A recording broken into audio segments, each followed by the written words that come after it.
everybody.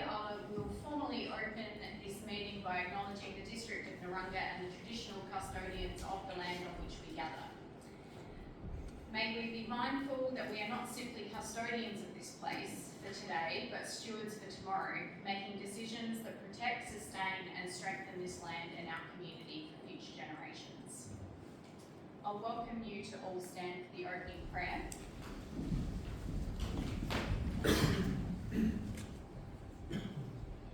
Plans fail for lack of counsel, but with many advisors they succeed. As we consider the financial matters before us today, grant us wisdom to make decisions that are responsible, fair and in the best interests of our community. Help us to be faithful stewards of the resources entrusted to us, balancing today's needs with tomorrow's opportunities.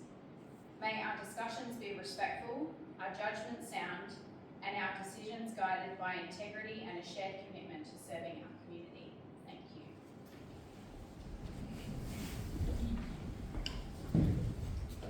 So we have just about the entire office joining us tonight. We've got directors Daniel, Dustin and Michael, CFO Matt, our governance officer Maddie, managers Ian and Nick, caravan park coordinator Michelle, Tanya from rates, Amy from finance and John from IT. I think I caught everyone, did I? Did I miss anyone? Thank you for joining us tonight. Now we have a leave of absence from Councillor Johns, who's requested a leave of absence from the 30th of July to the 14th of August. Someone to move that one for me. Councillor Lefebvre, seconded by Councillor Meyer. All those in favour? That is carried. We have apologies tonight from Councillors Bittner, Murdoch and Hoyle. I don't have any conflicts of interest at the moment, but I will remind all elected members of their responsibility to disclose any general or material conflicts of interest in relation to the items under consideration. Any conflict of interest should be declared prior to the item to which it relates. Are there any questions without notice tonight, councillors? No? Okay. So we're going to move straight into the debate. So 8.1, draft 26-27 annual business plan and budget, public consultation and 26-27 annual business plan adoption. So I'll just notify you councillors, you may have seen the email that's come through. We have a couple of updates for you. So there was just a typo on page 52, that was minor.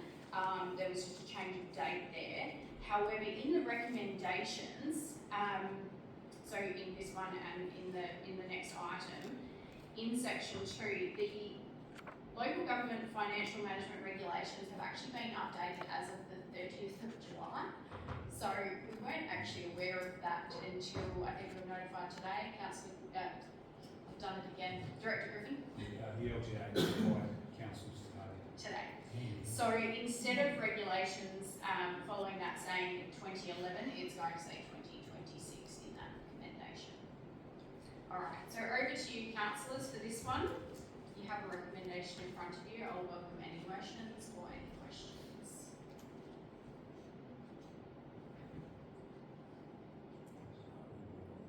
I'll move the recommendation. Councillor Clerk moves the recommendation. Do I have a seconder? Councillor O'Connell. Councillor Clerk, would you like to speak to the motion? We've been through this a lot. Oh, your button, where is it? That one? Got it. We've been through this quite a lot and we've had a lot of back and forth.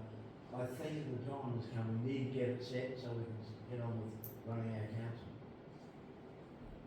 Thank you, Councillor Clerk. Councillor O'Connell. A bit like Councillor Clerk, we've been through this quite a bit, 4.9%. I think it's a very reasonable amount. There's other councils have gone much higher than that. Even last year was quite modest, and we've actually gone down to 4.7 because of the growth exceeding expectations, and so I think there's no reason not to support it. Would anyone like to speak for or against the motion? No. Councillor Lefebvre. Just want to acknowledge the community feedback. there's some very valid points in there, and some of the feedback from council is right. But I think there is a little bit more work to be done on some of that feedback, particularly around childcare centre, but hopefully some of that service review stuff that we've got in train will address some of that. So I think there is some genuine concern that's been provided to us, as well as some stuff that perhaps has identified that we aren't communicating well enough as well. So I'd like to think that the feedback's not just noted and duck shut, that we really look at and learn from some of those questions that have come through.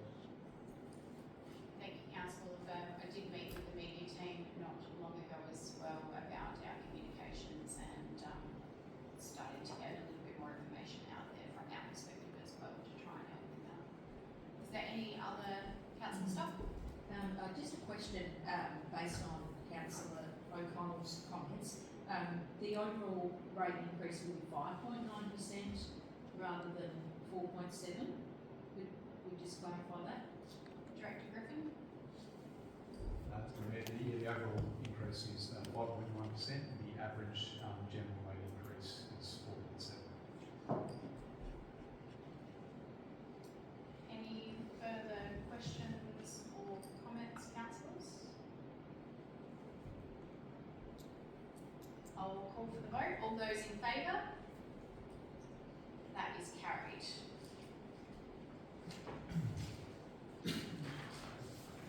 Okay. So over to 8.2, adoption of the 26-27 budget, property valuations and declaration of rates and service charges. So in that first section in number 1, that's where there is a change to the year for the regulations, so I'll just note that for you. We are going to step through these piece by piece, so I'll let you know which one we're dealing with as we go through.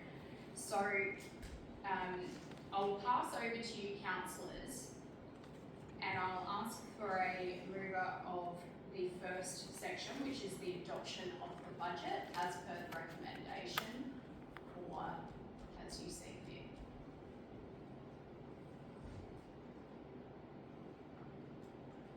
Councillor Lefebvre?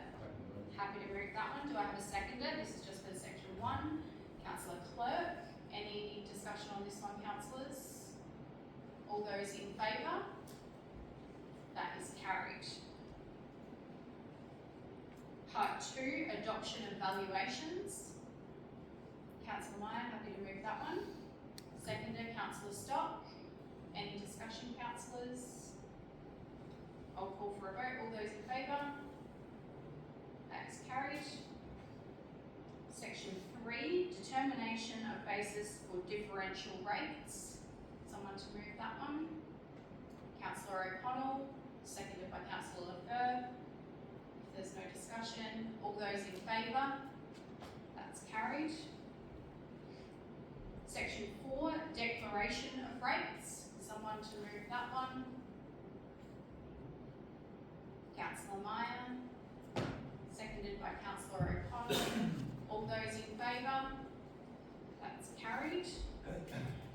Now for service charges, we're just going to break these down. So we're going to deal with service charges 5.1 only, community wastewater management system annual service charges. Someone to move that. Councillor Stott, seconded by Councillor Glasbrook. All those in favour? That's carried. So 5.2,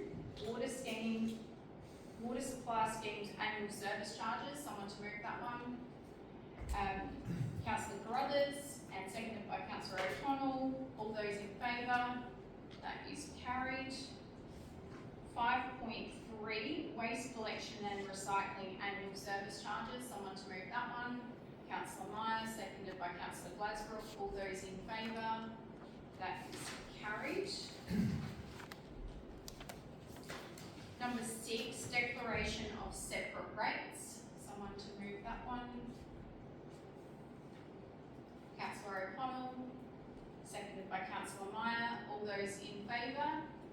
That is carried. Rates payments, so 7.1 and 7.2 together for this one. Someone to move that. Councillor Carruthers, seconded by Councillor Meyer. All those in favour? That is carried. And number 8, rates rebates. Someone to move that one. Councillor Meyer, seconded by Councillor Stott. All those in favour? That is carried.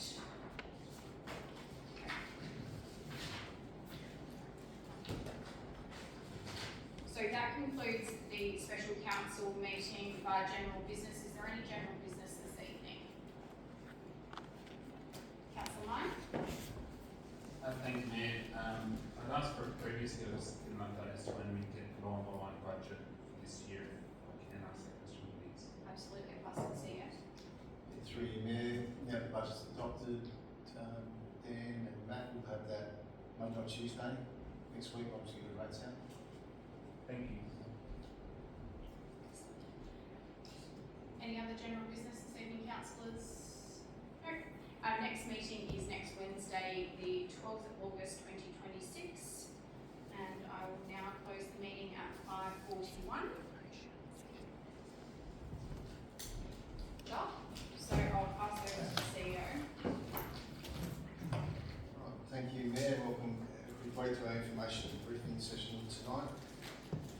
Just apologies, just clarifying again to Councillor Pittner, Johns, Murdoch and Hoyle. Apologies for tonight's meeting. We'll start off and I'll just hand straight back to you, Mayor. In terms of the debrief, please. Okay, so we have a couple of the policies coming back tonight, so I won't go over those because we're about to discuss them anyway. The prudential management policy, we had a request to write to the LGA for feedback, and I believe Director Griffin received a response today. While driving here. Sorry? Whilst driving here. Were you driving here? Okay, excellent. Just clarifying, you weren't driving when you... No, that's no, I checked after Councillor Meyer. I was ignoring you. Okay. Just an update with the update for the fees and charges from last meeting. We now have bin lunches available at all of our council offices for $10. This was something I was approached about. We did a little bit of research and I purchased my own and tested them quite a bit more expensive than that when I purchased them. So it's really good that we've got those available at all of our offices now. I have had a meeting with our media team and we're working on some of those communications because that's been some pretty consistent feedback. So as we develop some better methods for communication, we'll certainly be in touch with the councillors, especially via email, as we have information to share with the public. I spoke with our governance officer, Maddie, the other day, and interestingly, we both had the same question around the model policies from the LGA. So I just wanted to get some feedback from around the table about how you would like the model policies to be presented to you. Is that where you would like the default position of council to come from? Would you like staff to be looking at the model policy and then adapting it and blending it with what we currently have? What sort of approach would you like the staff to have when looking at those LGA model policies? If anyone's got some feedback on that, Councillor Meyer. Thank you, Mayor. It's probably great that I asked the questions and I'm going basically as championing this from the outset. There's 68 councils in South Australia. We pay money, good money, to a body that is to be a representative for those councils, being the Local Government Association. And I would think that with being the subject matter experts in the field and being so closely aligned with the government, that they would be the ones able to supply advice to all the councils. So I would personally like to see that if there is a model policy in relation to a certain matter, that should be the first point of call, would be to go to that. Unless obviously the members put forward a policy variation of some sort, but I think even any variation, we should go back to the industry standard. And the industry standard is giving us an idea. We can work on that and we can manipulate that or work it to suit our needs, bearing in mind that model policies might be aimed more metro-centric, and us being a rural council might have different needs and different issues that we need to work with. So personally, I would like to see that we use that as a base, and then if we're going to deviate from that, we want to have a reason why, and if we can find a decent reason, we are pretty reasonable around the table to come around and work out what we need to do. I think that's a way to go, because the question the public will say is, well, they've got this template, why aren't they using it?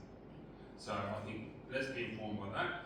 It could reduce the need for legal expenses to get our own independent advice, and if every 68 councils went and got their own legal advice, they'll always be pretty happy, but ratepayers would be probably let down by that. So that's why I asked for it. If we're bringing in policies that aren't on there, why? I personally think we should try and reduce the number of policies, and maybe make some of these things processes if there's no requirement for it to be a policy, and that'd be something that would be allowing the staff to deal with certain things without having to bring to us to change the policy at all times, unless the process is required by the legislation to come to us. Yeah, so that's where my stance is, and that's probably where I would want to go and why I want to go there. Does that make sense? Councillor Bev? Thanks, I agree that the templates are there for a reason. I'm just so concerned if they become a standard that we've already got a bunch of policies in place and there could be creating huge upheaval in the organisation if we're going to revert back to those. So maybe a pragmatic way or approach for moving forward might be that as we're reviewing new policies, that we ask for a summary table as to what are the differences between the model template identified in this policy that's been presented, and maybe why, and then also a link to the full model policy that then we want further information we can look at to scrutinise. I think maybe that way we're not wholesale changing organisations. We don't want to do that to upset the apple cart too much, but it will give us transparency about how we're aligning with that best practice. Is that be what we compromise? So, and yeah, absolutely, discussion we had with the exec team exactly today, so I'm sure that where you were sitting in the room. We had that discussion with Maddie because we have got some new updated policies in from the LGA, and certainly we would sit down and do some summary tables, the exact wording that we used, and then we can bring them back so at least the council can then see where the changes are and then which way we want to go. But I think taking both your points on, quite valid.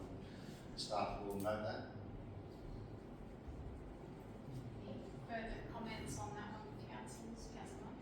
I think tonight we've had Shane as an example as to why we need to refer to those templates, because they've told us today that the legislation, how we do our budget tonight, or regulation, sorry, had changed, and we found it today.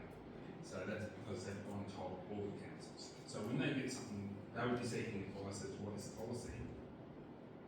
Yeah, I do definitely take on fellow councillors' feedback. We don't want to have a policy that we have that covers it and then just go in it and start again. I think it's a case where we can work on that and try and align it where we can. I think it's really a safe process. Just a quick one there through you. The LGA weren't aware of the changes. They were made aware by Dan.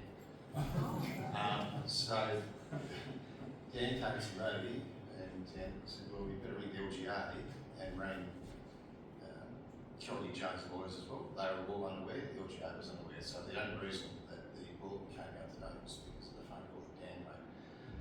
But majority of the time, they're on the ball. I'd just like to agree with Councillor Meyer and Councillor Lefebvre. I think that we use the base template from the LGA as a starting point, and it might be that we've got a tighter policy than the LGA, so then, and we have reasons for that, whether it be a regional issue or whatever. We can, as policies come to us for revision, we can do that comparison.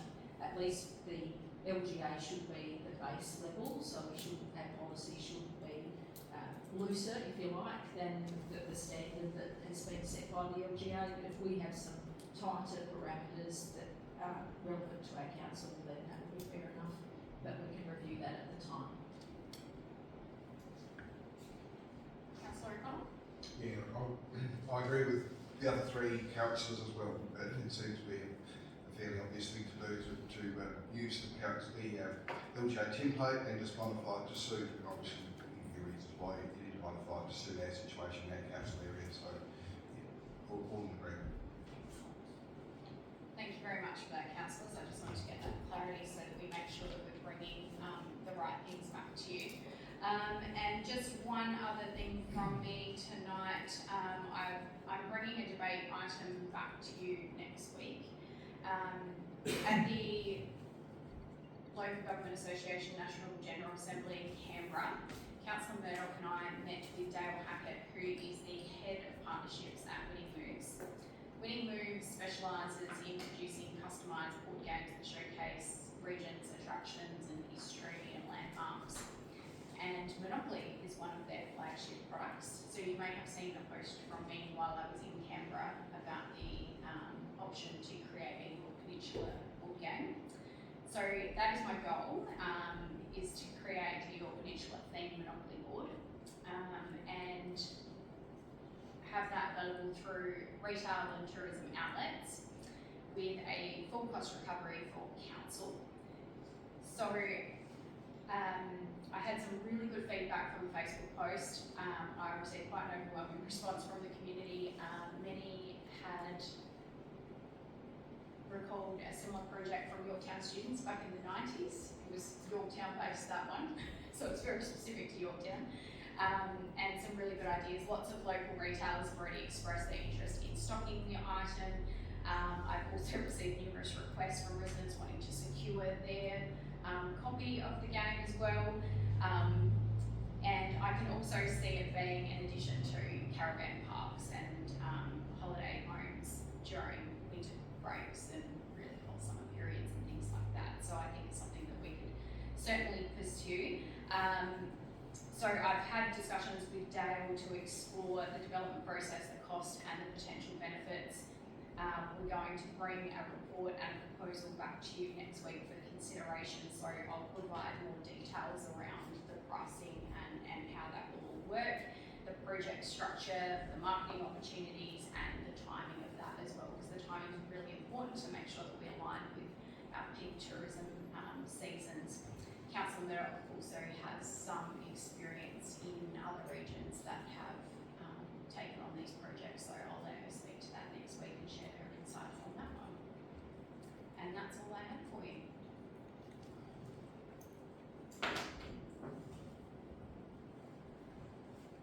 Now I'll just hand straight back to you again. Oh.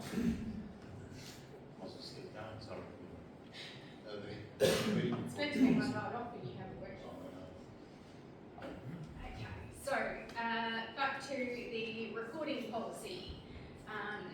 Now you've all got a copy of that one in the agenda. Do we have any feedback on that one, councillors? So I looked at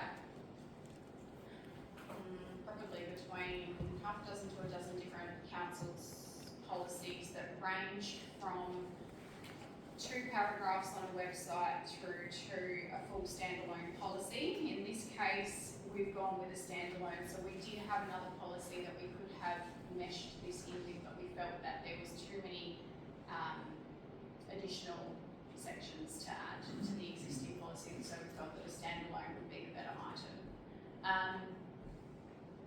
There are some councils that have recently adopted similar policies as soon as June, I believe. So we've taken some of the wording and some of the concepts from those policies, but over to your feedback before we bring this one back to you. Councillor Ferd. Cyber security, it doesn't talk at all in that policy about cyber security that I can see as one of the risks in live streaming or videos is they can be hacked and hijacked or witness information. So I think the policy should reflect either our existing cyber security policies or state additional security measures that need to be taken when hosting these videos as well. I've got a second question, which I can keep going. Justification for 90 days retention. Why 90 days?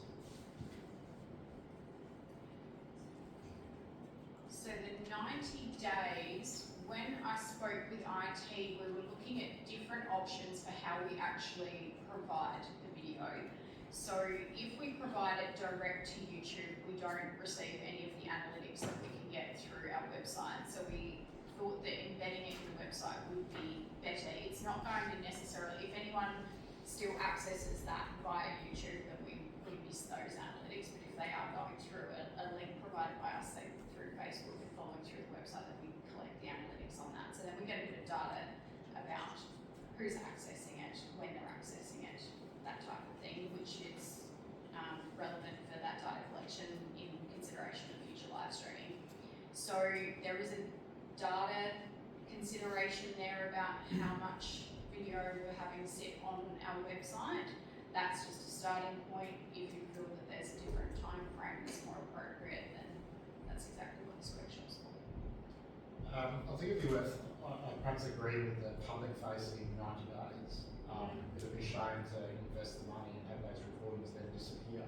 So whether there's the opportunity to then internalise storage and have them available to elected members through SharePoint, so we can refer back to them. This is not just about public transparency, it's about our own records as well, and we have to refer back to them. So if we can access them through SharePoint, for whatever period we think it is, could be 2, 3, whatever it might be, years, but then agree with that 90-day public facing piece, but then have a process for members of the public to be able to request that to be pulled out of storage or something like that, so it's still available. Yep. But we're not going to take that over. So maybe that's one of the John, do you have anything you want to add to that? No. That's all possible? Just comment and feedback really. Yeah, perfect. We can chat more in detail about how we go about that. Councillor Stock?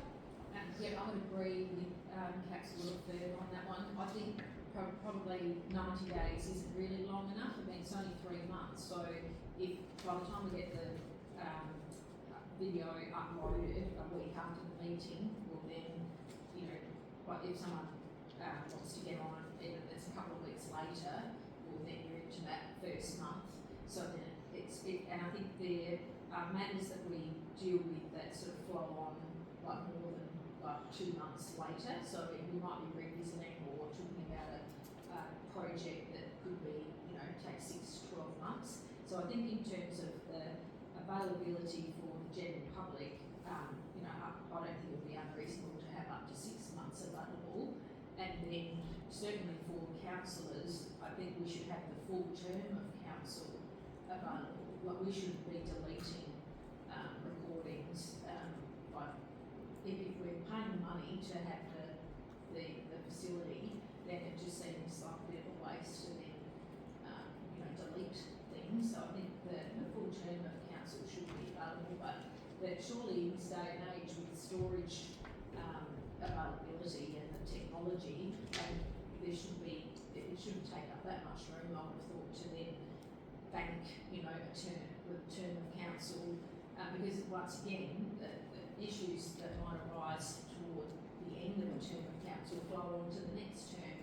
So you often, I know, revisiting previous term of council notes and emails that relate to a particular subject. So it's not like one term of council sort of stops and finishes and then you start again. You don't scrap what you've been doing before. So I think it should be an ongoing you know, data storage if we can, and then within reason, like maybe you know, perhaps after the 3rd term of council and the 1st term, we might think, well, we don't need that. Like if you've got all of the you're still going to have minutes, obviously, of the meeting and those recorded. That information, I'm sure that's not scrapped. I'm sure we could retrieve minutes from, you know, a few terms of council ago, right, if we needed to. So yeah, thanks. That's mine. Yep. And I'll have a chat with John and I'll bring back to you if there's any cost considerations for any of that as well, just so that you're fully aware of any of that, but that makes sense for sure. Any other comments, councillors? Feedback? Councillor Lyon? Thank you, Mayor. I think one of the big red flags I saw in that policy was the limitation of time of the publication of the meetings. I'm just mindful, I've just gone to the Auckland Council YouTube page. We got stuff there from 6 years ago, 7 years ago, that we're going to get rid of. I mean, months ago. And this chamber is the chamber of democracy. It's where we want to bring this to the public through a recording so that people at Marion Bay can see it, people at Ardrossan can see it, people at Middleton can see it, but they're unable to get out of the house because of children. We want everyone to have that possibility. If people don't take it up, they don't take it up, and we deal with that down the track. But I'm very mindful that I think that we'll have a fairly decent backlash. We've gone through this from declining it in the past to then unanimously voting for it to come in, and then after 3 months they're no longer going to be published online for anyone to see. So my feedback was, if that was in the policy, I'd be voting against that policy on that basis alone. So that's my feedback on that one. In relation to, just trying to find the policy.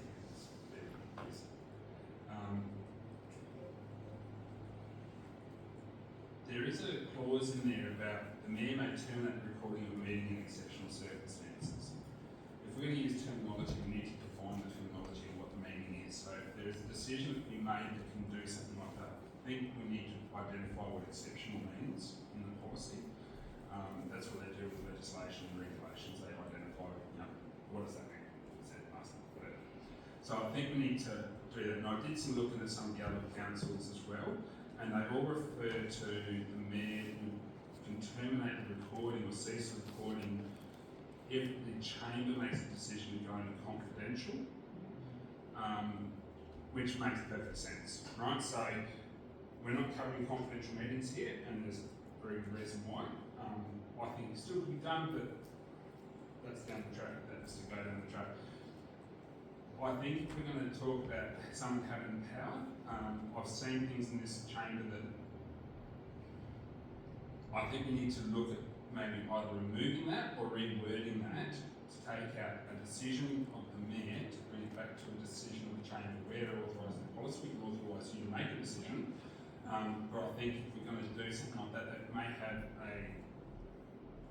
I think we'll get some feedback from the community. I'd actually be much more comfortable with that if that's a decision of council. I think for everyone's protection, if it became, say, suddenly something come up and the mayor or the CEO or one of us identified, that's actually covered by confidentiality because of a previous decision.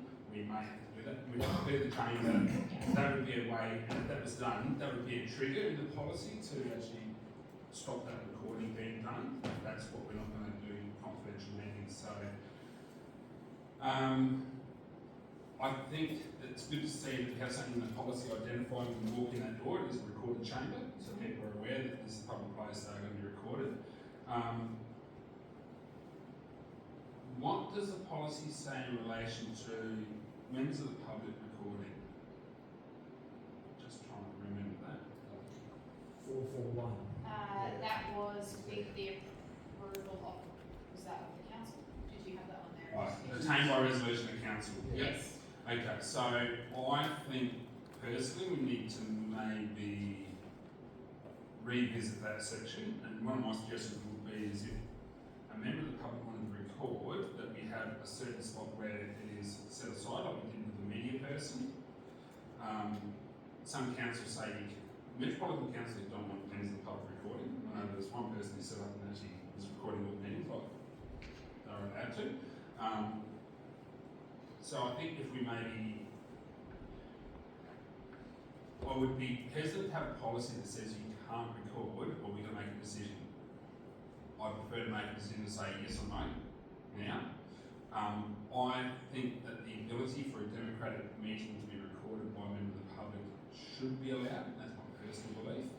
But I think it also needs to be managed in a way that is appropriate for the chamber and respect of the chamber as well. I think one of the examples that we were considering was if somebody was giving a deputation or a presentation that they may want to record their own presentation. So in that case, we would want to allow them to be able to do that in that case. When it came to the meeting itself, because we haven't recorded, then we didn't feel that it needed to be recorded by somebody else. But in the case of somebody giving a presentation, it makes sense if they wanted to record their own. If we put a time limit as to how long the recording is going to be publicly available, people will still record it. If it's going to be disappearing off our website or off YouTube 3 months later, obviously They can, I think they can that would, download Yes. So that's just something I'm being mindful of. That was the other thing, because I did speak with John and with Maddie about that, is that when you do put it up, they can keep their own copy, so then they're responsible for that data storage as well. So that was another consideration, is that they do have that option. And I think that's it. Thank you. Does anyone else want to provide? Yep, councillor Beck. Just picked up something you said there, Mayor, around they can download it, but 4.1.4 says copying, distribution, altering any part of the recording is not permitted. So if you can download it, that's copying, which is a breach of that policy. So we just need to think through that a bit more. Might have to chat with John about that, because I don't know if there's a way to prevent them from downloading from YouTube. I'm not saying that we need to prevent it. I would suggest that we change the policy. Change that to, yeah, I don't think obviously, we should restrict the still hours. would want, yeah, we don't want them changing it, but, distribution would be I an agree. issue, especially if you were embedding the link or something like that. I agree with retaining changing, because you can still, if someone changed it and modified it to be discriminatory or take the piss somehow, then we've got recourse to say that our policy says you can't do that. Yeah. But if the policy is saying you cannot copy it, and then if you're able to download, if that's considered copying, you're in breach of the policy. So I think if we just talk about the copying piece, I agree with the rest of that So we'll sentence. adjust that, yeah, to make sure that they're not in breach just by doing something that they're actually able to access. Alright, I think staff have got some notes on all of that. Councillor Clerk? Should the council copy be watermarked? That John, way, we if can once it's recorded and the watermark's put into the film, you can't remove it without destroying some of the information that's there. Unless someone knows how to fiddle it. AI.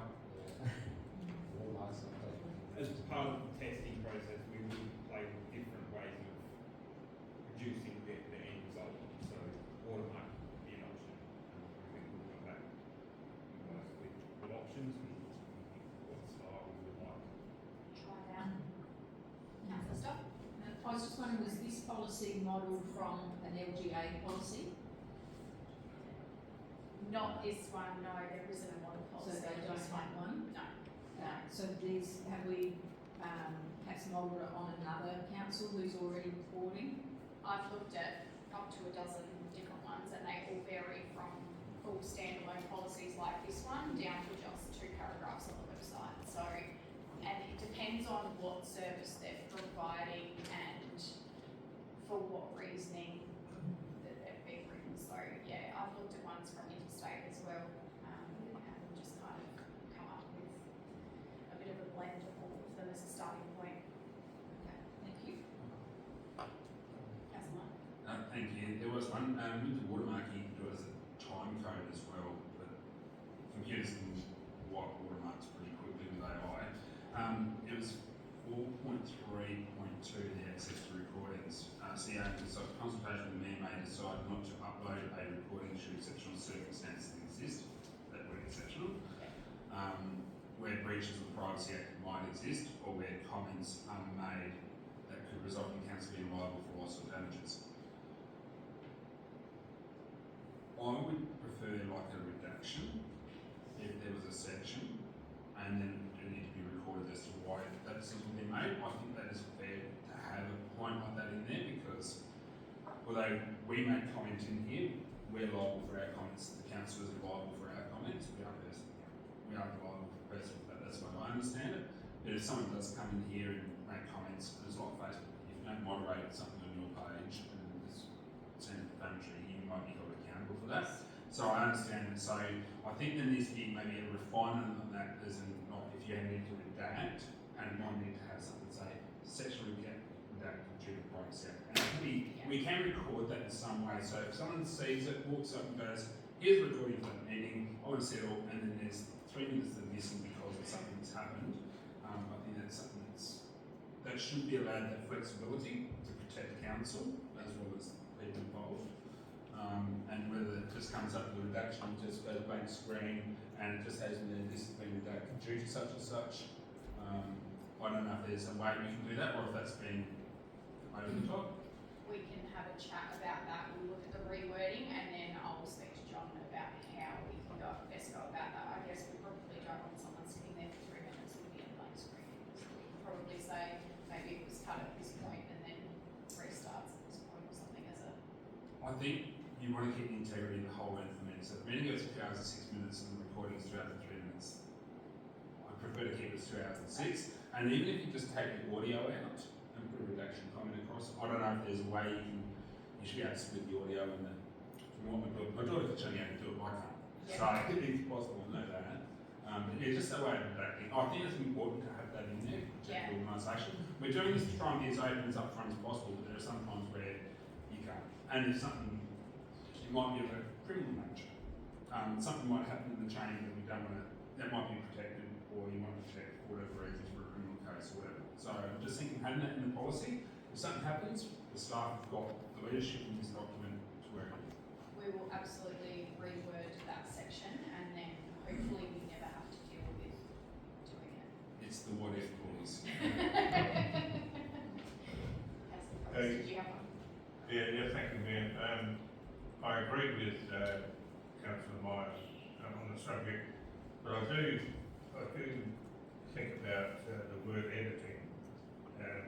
Initially, when we started talking about this, we didn't want the word editing to come into the vocabulary of the public or us. And now we're talking about editing straight away, even if it's confidential. Surely, can't we control the recording here now to stop? We're going to start the confidential now, but we can stop it. So it doesn't go away from here and be edited. Yes, there's a few different ways that we could approach that. In this case, I believe Councillor Myers talking about something that may come up that we're not aware is about to be said or about to happen. In Yeah, that but case, that's fine, but we yeah. can say, well, Councillor Myers brought the subject up about Councillor O'Connell, we need to discuss this in confidential, so we can push a button, so that's not being recorded now. But I didn't. That's what I covered in 4.1.3 where they talk about exceptional circumstances, so the mayor may terminate the recording of the meeting if it goes in confidential, and that's the decision of the chamber. Yeah. So that way we're still not editing, we're just, Yeah. Same as that section. we have to stop recording because the meeting has changed in stature, so it has to stop. I'm trying to stay away from the word editing because I don't like word editing, hence like the 2006 to 2003 redaction would be more appropriate. So we're not actually touching, so if for some reason it came up in court or whatever, through the ombudsman or whatever, there would still be that actual unedited version that would be available for that agency or whatever that has that lawful authority to get that. And just one other point about public recording on against anybody in the chamber recording. That's why we were asked by the public and the councillors to for us to record. I don't see any need for anyone to be recorded in the chamber. You mentioned about we might have a guest speaker or a delegation, they want to record themselves. We're recording it and they can look online. I don't see any need for anyone else to record. So I think that's why we put in there that if it were a decision of council, if council felt that it was reasonable, that would be a fair way to go ahead because you're all in agreement. Well, no, I don't agree at all, so I'm not all in agreement. I used to work in the court system and years ago, the media would come in with their mobile phones and start recording criminal situations. Well then, when the judge or the magistrate found out, he would shut down the court, clear the court, then ask the court officer to take hold of all the mobile phones. But that's changed now, right? That they can sit there, but they can't be holding it up like this. They just sit there quietly recording. And they don't come up anywhere. You're in the back row, that's your back up. And you can't hear us well. So I think we need to be careful how we give the public access to using their mobile phones. I think this needs to come back a couple of times so we can refine it to get it right once. we will definitely have a vote next week. With all of that information taken on board, we'll do a bit more research into the wording around all of those items that you've brought up, and that's some excellent feedback, councillors. Thank you so much for that. We really appreciate it. Awesome, well, thanks everybody. Daniel, just in relation to the Progress Association's annual contribution that's laying on the table, so we can go to you, please. Thanks for that. Bear with me tonight, a little bit of cold, so try and get this through this. Have a use of tissue. So the purpose of the session is just to facilitate some discussion around the policy for annual allocation of progress associations prior to formal consideration once again for council, and as part of it too, addressing service level review requirement. The context of service level review requirement, so recommendation of the organisational review was to undertake a comprehensive service level review and prioritisation, high effort, high important tasks. So we've got teams, our teams working on various services to look at. This is a more simple one, but still requires some thought. And why? To ensure council's resources, which are not bottomless, endless, they're scarce resources, there is a limit to them, are focused on core high value activities. It's to help us, this process, and we'll be doing it again and again, and if I get a chance to present, I'll be rolling out these words again and again. Clarify what's essential, what can be delivered differently. What does the policy provide? Presently provides an annual $1,500 unindexed and untied payments eligible associations on a one per town basis. Untied meaning the money is given and nothing is expected, specifically in response. The policy provides a means by which eligible associations can request additional funding based on hardship. So there's a provision for progress associations, community groups that are encompassed in this to write to council based on hardship. Present allocations just shy of $50,000. It's funding for 33 eligible organisations at the current rate. We currently have 32 approved for funding. So we're looking at $50,000 in 1 year, but you're talking close to $500,000 over 10 years. So it's no small amount. What's the basis of the service? Well, it's discretionary. This is not something council needs to do, so that needs to be kept in mind. The payment's untied, so there's a general expectation, but there's no specific obligation.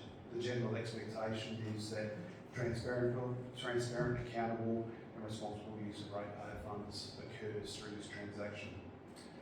And it strategically aligns with our comment to support progress associations and other local community groups to improve community and environmental outcomes. So this is a financial support, and we can consider there are other needs of supporting as well. So good chance to have a consideration of that. Existing council funding to eligible organisations. So just to flag, this doesn't happen in a vacuum, this payment. What else might be out there for progress associations and community groups to get their hands on to make improvements for their community. On the competitive side, we've got council grants, so AGL Water Point Wind Farm grants here, which we've had about $20,000, we'll give them $20,000 a year to assess and help AGL distribute those funds. There's the community grant scheme of $100,000, which is a competitive process. There's the budget bid process.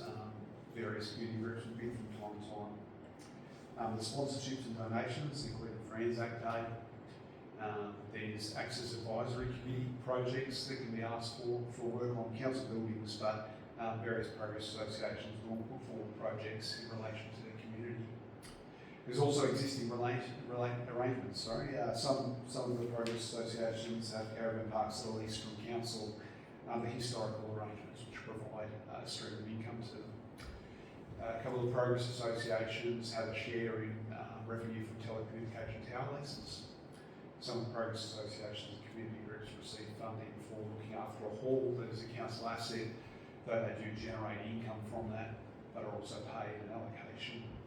And there's a progress association that receives some money from caravan park storage agreements. So as you can see, it's 32 progress associations on the list. It's probably just not all progress associations are created equal. They vary in membership size, financial and organisational capacity. So that's the framework. I know, I think the Country Times was doing an article, one of the progress associations I was surprised to hear, I think it might have been Port Vincent, they highlighted 11 members have been involved in not-for-profit groups in the past.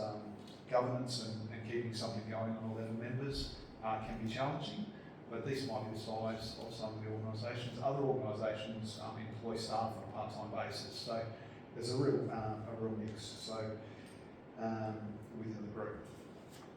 That said, I just want to facilitate some discussion because I want to hear your thoughts. I put forward a policy that had no change to the amounts. Flagging a few options that we may do with this policy is one, you may choose to cancel the policy. You may have looked at that and thought there's competitive means for progress associations to be financially supported. Maybe we'll stop this policy, maybe we'll stop this payment. We have many things to put our money into as council.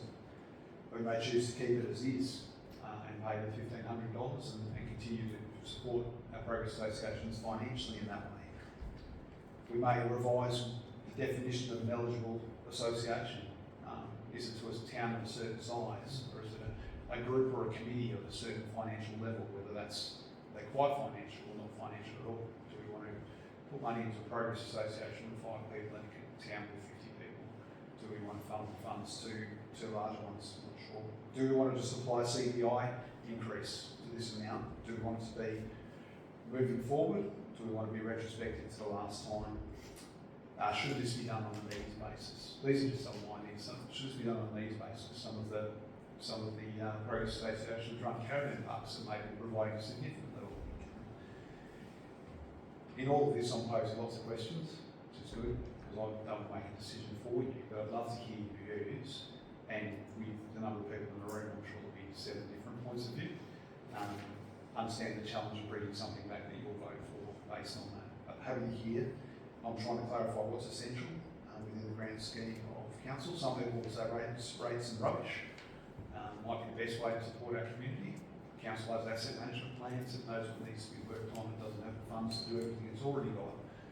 Is this something we want to keep doing? Has the township activation process, which has reached wider scope of people in the community for community surveys, is that the actual thing we want to put our finger on the pulse on and use that as a key for what needs to happen in the community and run a robust activation program and maybe funnel the direction of progress associations that way?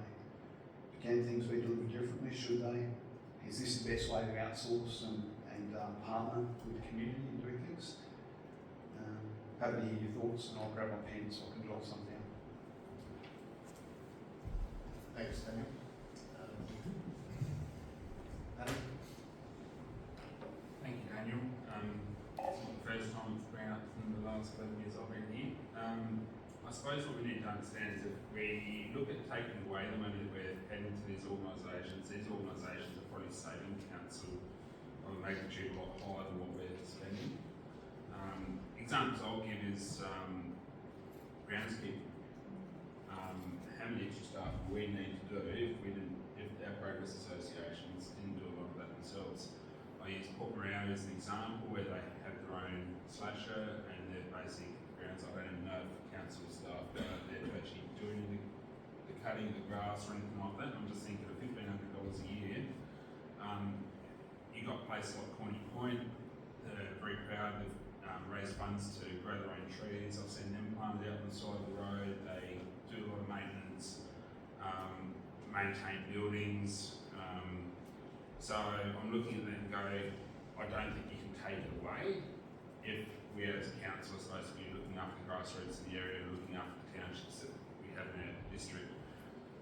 The big question that you have would be, if we said to you, let's take it away, is what is the benefit to council by these progress associations surviving on the small and oily rag with a small contribution from the council? My next question would be is, and that's the question for us as the elected members, is you've identified there are progress associations with reasonably large bank balances because they've maintained and worked hard to keep their caravan parks and their main incomes. Some other towns are not in a position to earn incomes like that. and that, like Yorktown, they have the sort of safe share, which gets some modest income, but also provides a really good service to the community. What they've done with the playground and so forth, I think these progress associations, grassroots, improve our society, and I think we should be doing anything we can economically to support them, and if not in kind, which obviously opens up its own issue with employing more staff to do that. We've got a lot of volunteers doing a lot for us. I think we need to work out what is the cost to our council by taking this away, and what is the benefit what these progress associations do to our community. And I'd like to set the dollars on that. I'm pretty sure the benefit will be way higher than what the cost is by a small grant. As to if we give it to all progress associations, that's probably the hardest question for us around the chamber to answer. Drossen, Stansbury, we've got Port Vince asking for their carrying park as the best carrying park for an income for the whole district. So yeah, that's the hard question, and I think that's probably more so what you're bringing to us to say you want some guidance in that. Through the mayor. So I think we need to have a conversation with those progress associations and say, look, if you didn't receive this and we were able to distribute that to the other ones that weren't financial, what would be your response? And get to see some direct feedback from these organisations. I've got no idea what it might be. So that's my feedback on this topic. I think it performs a very important thing for our community. And I think we get a lot more bang for our buck by feeding these organisations with even the tokens. I like your idea of the CPI side of things. If we keep it frozen for 10 years, it's becoming less and less valuable to them. So I would certainly be looking at a CPI increase to cover that. It's just whether all 34 get that. Thank you. Thanks, Councillor Mike. I hope in the spirit of some thought and looking at things slightly differently as presented, I'm definitely not arguing the role of progress associations in the community. I think the policy was add a no indexation, but I did want to stimulate some thought around some options. Any further points? Danny, then Will, and then me. Thanks.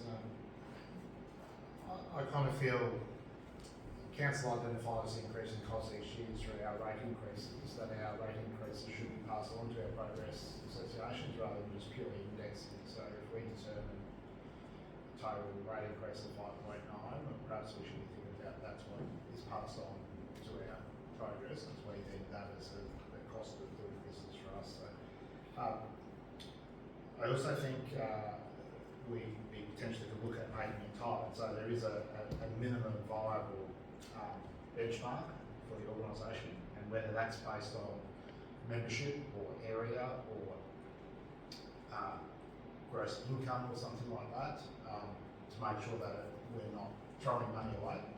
The counter argument to that is though, at times the progress associations, due to volunteer resourcing, ebbs and flows, so it might be through a down period if it's to miss out on funding. When it does restructure and find more volunteers and gets going again, they're missing out on some retrospective funding too, so there is a downside to that. But perhaps that we could say that there needs to be a minimum, at least a minimum level of governance around the association to make sure that that money we're passing on, which is ratepayers' money, is looked after. Thank you. Bill? Along the same opinion of that, say $1,500 to some brokers associations is a lot, $1,500 to others is like less impactful. Is it better to keep with something like the current system, or would we get more value out of that money if it went into the community grant scheme to allow people who, or associations who needed it for a higher bid, and associations who were more financial to have a less of a pie, I guess? This is what I was hoping for, some different areas. Yeah, you raised a lot of different scenarios there, you and you can discuss about as bad actually, or which one to go, but I guess I'm more for the fact that council recognises progress associations and what they contribute to the community, and actually had the $1,500 there. I think it's very valuable, and I guess it's recognised that the council is a modest amount per progress association. It does recognise that the volunteer hours that get put into communities, which certainly help council and often working alongside the council to improve the communities. But I guess my thing was more about indexing that figure so it maintains its real value. The fact that some communities are small, that get $1,500, some are larger, get the same amount, I don't have a problem with that at all.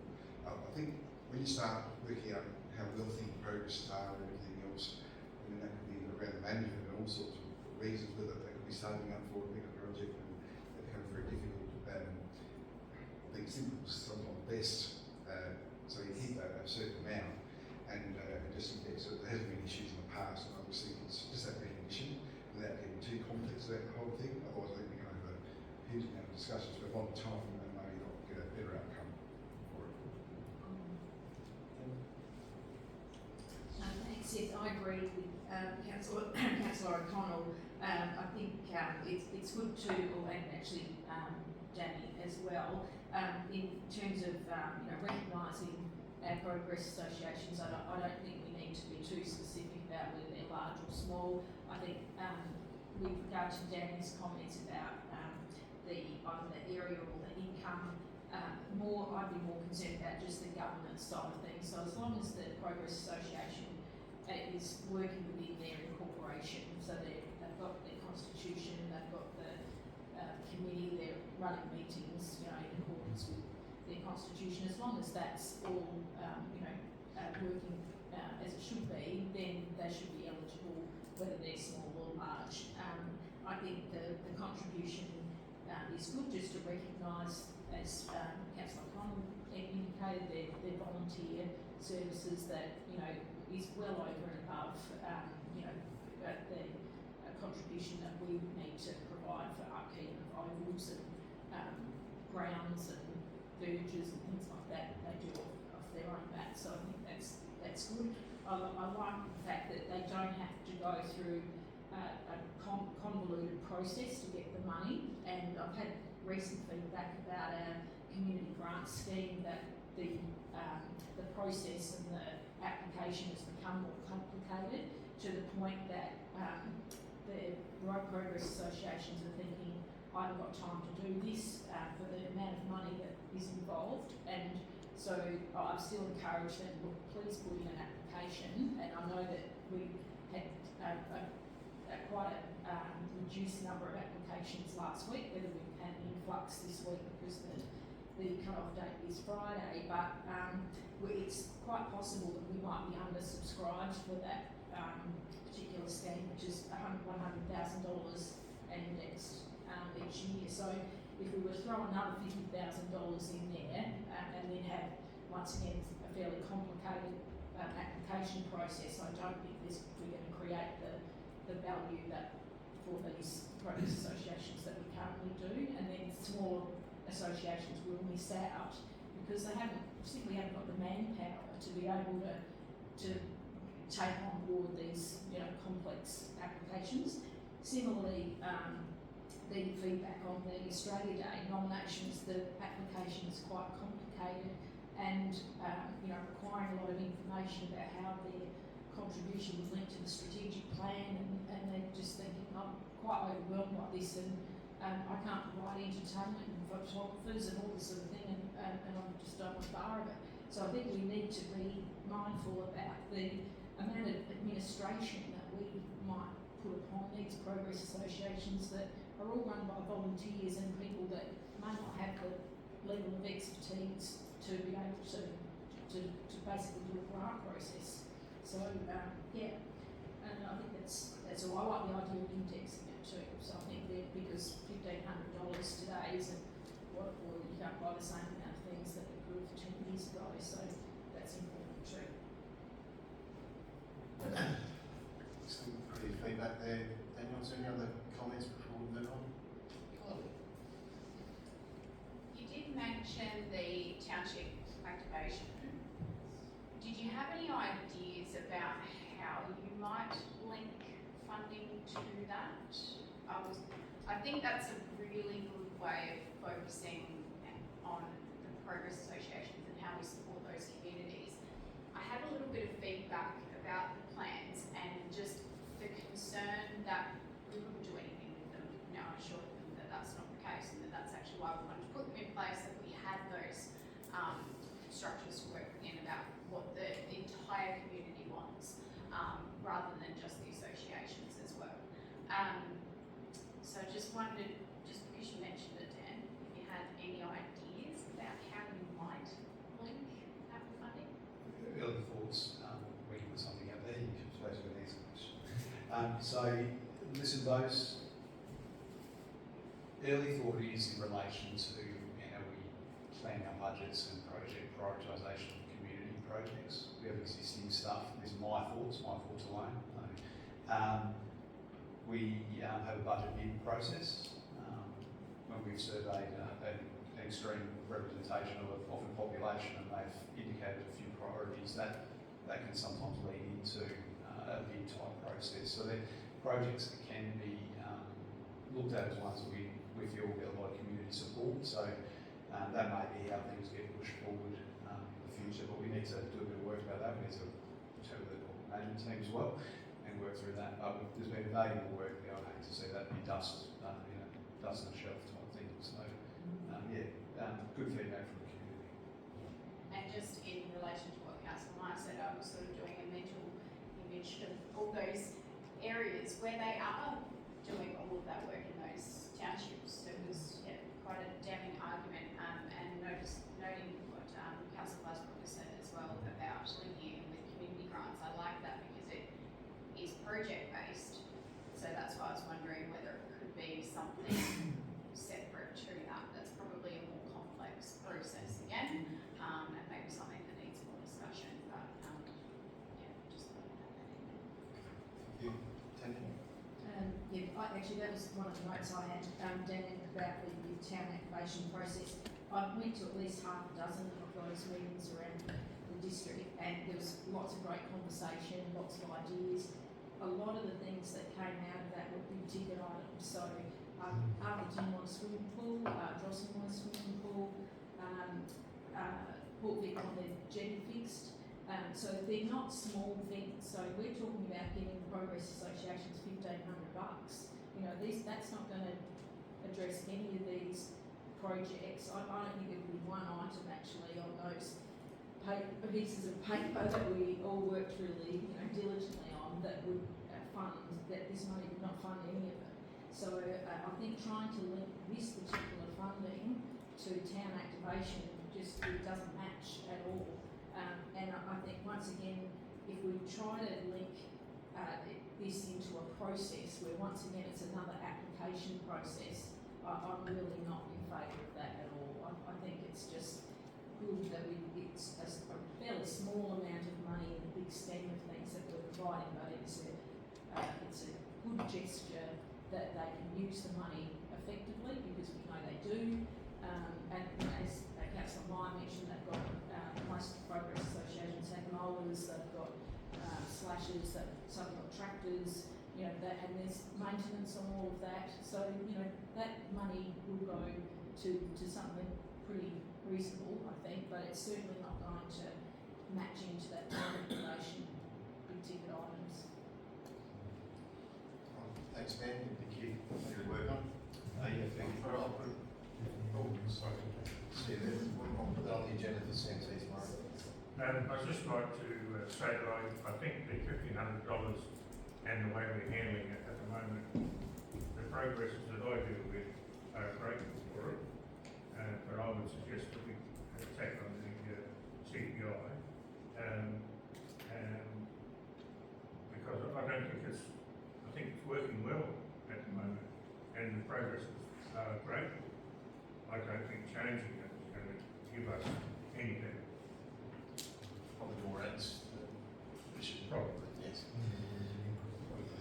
Thank you. Ian, just in relation to item 5, the tree management policy. Good evening, everybody. So, quick rehash on the tree vegetation policy update. Few minor changes to it. We've added the vegetation to make sure that we cover shrubs and various other vegetation. Infrastructure now we've expanded to include green infrastructure. We have a few projects over time that have impacted lawn areas, and we feel that that needs to be captured within the policy. The planting plan. This is linked to Councillor O'Connell's addition, which we'll get to next. But we put a planting plan in there, which is when the group comes to us with a proposal that's got to include as minimum species details, so how tall the trees, what's the width going to get, justification for why they chose that particular species. There are various regulations about planting under power lines and within proximity to services which dictate the species that can be used, how they're going to be managed, how they're going to be pruned and maintained, and infrastructure impacts. Safety and traffic considerations, there's various considerations need to be given to offsets for crossovers, intersections, and making sure that we're not obstructing or creating a safety risk as we go through. But also, importantly, is a GPS coordinate and a mapping so that everybody is crystal clear as to where said trees are going to go when we get through the community consultation part of the project. So this is one of the biggest changes. Once a tree or vegetation planting program has been approved by council and the required community consultation process has been completed, all trees or vegetation must be planted in accordance with the approved planting plan, including the approved location and species. Trees and vegetation which is planted on council land are the property of council, and any person who has concerns regarding the planting of a tree or vegetation in proximity to that property must submit their concerns in writing to the Director of Assets and Infrastructure Services. The matter will be assessed in accordance with the Council's BO 147 complaints policy, and requests for a variation to be approved planting plan, including a change to the tree or species, will only be considered whether demonstrated on reasonable grounds as per section 4.6. Such grounds may include, but not limited to, a verified health or medical issue with proposed trees or vegetation species, and will assess any request by council on its merits. So that, in a nutshell, is the changes to it. I welcome any comment and feedback. That was it. Tanya? Not specific, or it's related to this policy, but just in terms of the Maitland Main Street, that we're obviously going to address the plane trees there. Right. Are we any closer to moving that project forward, and I guess this policy will just cement, having the appropriate replacement trees, but I'm getting a lot of questions. The main basic one, I met with Dick this afternoon to go over their requirements for their paper works, extended ceiling. I've got a meeting with SA Water tomorrow to discuss the issues with the water main. We'll have to get some work done on that, and hopefully we'll get some time frames out of SA Water for when they can do their work, and then subsequently how we can do ours. But yeah, we'll be going to tender hopefully on that job fairly soon, get a contractor engaged, and then it'll just be finessing time frames to work around SA Water and then ultimately Department of Transport. Yeah. Have they given any indication of whether it might be 3 months, 6 Not yet. months? I'll find out tomorrow. Okay, terrific, thanks. It's just two things here, and so thanks for that. But just the planning plan you put up, I absolutely agree with it, but is that part of the policy or that just sits outside?